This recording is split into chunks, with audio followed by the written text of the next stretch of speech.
Bismillahirrahmanirrahim. Assalamu alaikum, dear students. Welcome to Bright Science College, Lagang. My name is Muhammad Usman Imtiaz. I am lecturer computer Bright Science College. Dear students, आज से हम chapter 1 के 9th के chapter 1 का आगाज़ कर रहे हैं, जो चैप्टर 1 है प्रॉब्लम सॉल्विंग और उसके मेथड्स। तो आज जो हम लेक्चर के अंदर डिस्कस करेंगे कि प्रॉब्लम सॉल्विंग के स्टेप्स कौन कौन से हैं।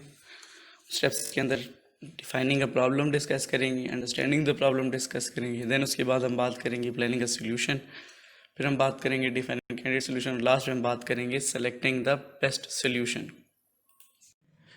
डियर स्टूडेंट्स, प्रॉब्लम सॉल्विंग से पहले हमें ये मालूम होना चाहिए कि प्रॉब्लम क्या होती है।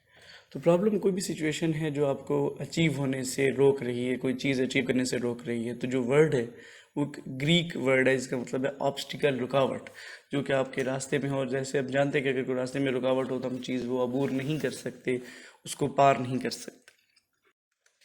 तो आज हम जो सबसे पहला स्टेप देखेंगे वो है प्रॉब्लम को डिफाइन करना किसी भी प्रॉब्लम सॉल्व करने में। तो हर प्रॉब्लम सॉल्व करने का तरीकाकार, चाहे आप कोई भी तरीकाकार देख लें, तो सबसे पहला जो तरीकाकार है वो प्रॉब्लम को आइडेंटिफाई करना या डिफाइन करना। क्योंकि अगर आपको प्रॉब्लम क्लियर होगी कि वो है क्या, मसला पहचानेंगे, तो उसको आप सॉल्व करना आसानी से कर सकेंगे। तो वेल डिफाइंड प्रॉब्लम वो होती है, इसमें कोई एम्बिग्विटी नहीं होती। एम्बिग्विटी का मतलब होता है जो चीज़ क्लियर ना हो, इसमें वहम हो या गैर शफाफ हो। तो तमाम जो कंडीशंस है वो हम बड़ा तरीके से स्पेसिफाई करते हैं कि वो क्या, और उसका एक क्लियर गोल होता है किसी भी वेल डिफाइंड प्रॉब्लम में कि ये हमारे मसाइल हैं और इसको हल करने का तरीकाकार ये है। तो सबसे पहले हम जो प्रॉब्लम को डिफाइन करने के स्टेप्स होंगे, सबसे पहले उसके बारे में नॉलेज इकट्ठी करें कि वो है क्या, उसके पास्ट में अगर वो प्रॉब्लम आई है तो वो क्या आई थी। फिर उसको हल करने के बारे में गेस इस्तेमाल करें कि पास्ट एक्सपीरियंस जो था वो हमारा ये था कि हमने इस प्रॉब्लम को सॉल्व करने के लिए ये तरीके इस्तेमाल किए थे। फिर एक पिक्चर ड्रॉ करें। पिक्चर ड्रॉ करने का मतलब ये है कि आप लिख लें कि क्या क्या चीज़ें आपने पहले की थी, अब सॉल्व करने के लिए क्या करना है। सपोज़ मैं कहता हूँ कि मुझे एक जो है वो घर तामीर करना है, या इस तरह की कोई बिल्डिंग तामीर करनी है, कोई प्रॉब्लम है, कोई ज़मीन ठीक नहीं है, या इस तरह कोई चीज़ है।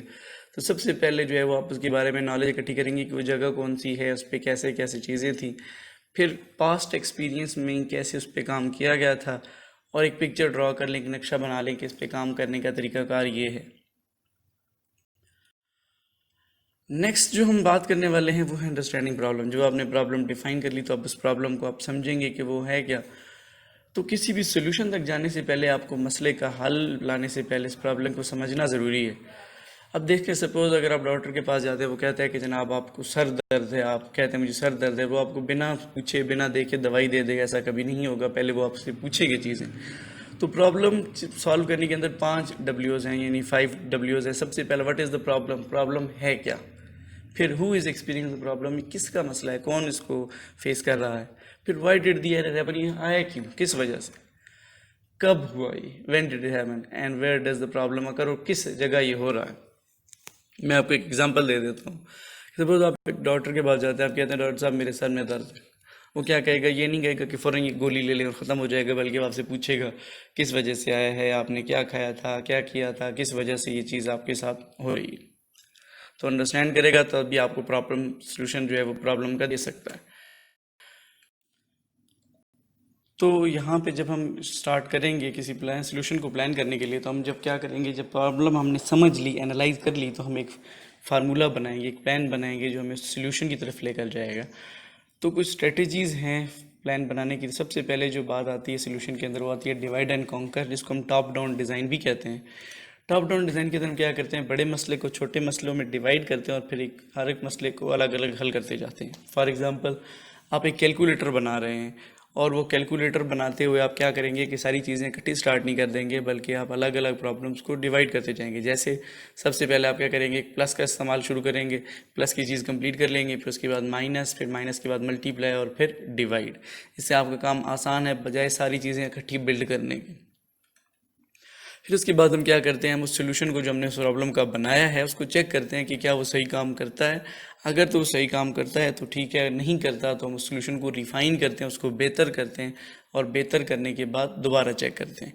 फिर उसके बाद उसको हम एक्ट इट आउट करते हैं, यानी उसको चला कर देखते हैं। डिज़ाइनर क्या करता है, एक लिस्ट बनाता है टू डू लिस्ट की, कि क्या होगा, आपने पहले क्या करना है, फिर क्या करना है, फिर क्या करना है, यानी तरतीबवार चीज़ें चलाते हैं। इसके बाद हम उसका प्रोटोटाइप बनाते हैं।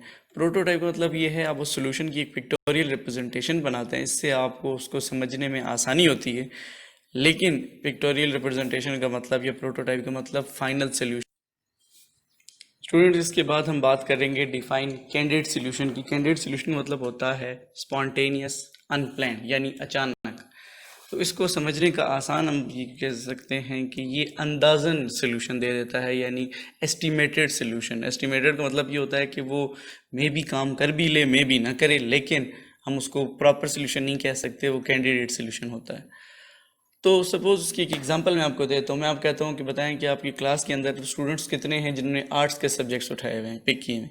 तो आप मुझे बता सकते हैं कि तकरीबन 5 मेरे हैं और इतने ही बाकी क्लासेस के अंदर होंगे। तो जो आप मुझे बता रहे हैं ये एस्टिमेटेड सोल्यूशन है। लेकिन प्रॉपर सोल्यूशन के लिए अगर मैं आपसे कहूँ कि मुझे एक्यूरेट बताएं, तो आप एक्यूरेट करने के लिए क्या करेंगे कि आप किसी टीचर से डेटा ले लेंगे या किसी और जगह से डेटा इकट्ठा करके मुझे दे देंगे। उसके बाद बात आती है बेस्ट सोल्यूशन की। तो बेस्ट सोल्यूशन का मतलब ये होता है कि आपके पास एक ज़्यादा अगर प्रॉब्लम्स अवेलेबल हैं तो उनमें से नेक्स्ट आप जो चूज़ करेंगे, जो राइट सोल्यूशन होगा वो कौन सा होगा। तो पहला, सबसे पहले हम चूज़ करने के लिए देखेंगे क्या ये सोल्यूशन सूटेबल है। फिर उसके बाद हम देखेंगे कि जो सोल्यूशन है क्या वो हमें वो रिक्वायर्ड रिजल्ट दे रहा है, क्या ये मुकाम अपना करेगा, हमें फ़ायदा भी होगा इस तरीके से, क्या ये मेथड चल भी सकता है। फिर उसके बाद क्या ये प्रॉब्लम सोल्यूशन जो हमें दे रहा है सोल्यूशन, ये एक्सेप्टेबल है, क्या ये सोल्यूशन कॉस्ट इफेक्टिव है, सस्ता है, हमें महंगा तो नहीं पड़ेगा। और फिर अगर ये सस्ता है तो ये ज़्यादा टाइम कंज्यूमिंग तो नहीं है, क्योंकि हो सकता है कि ये सोल्यूशन सस्ता हो लेकिन वो टाइम कंज्यूम ज़्यादा करता हो तो उसमें हमें फ़ायदा नहीं होगा। जी, आज का टॉपिक यहाँ ख़त्म होता है। Thank you for watching.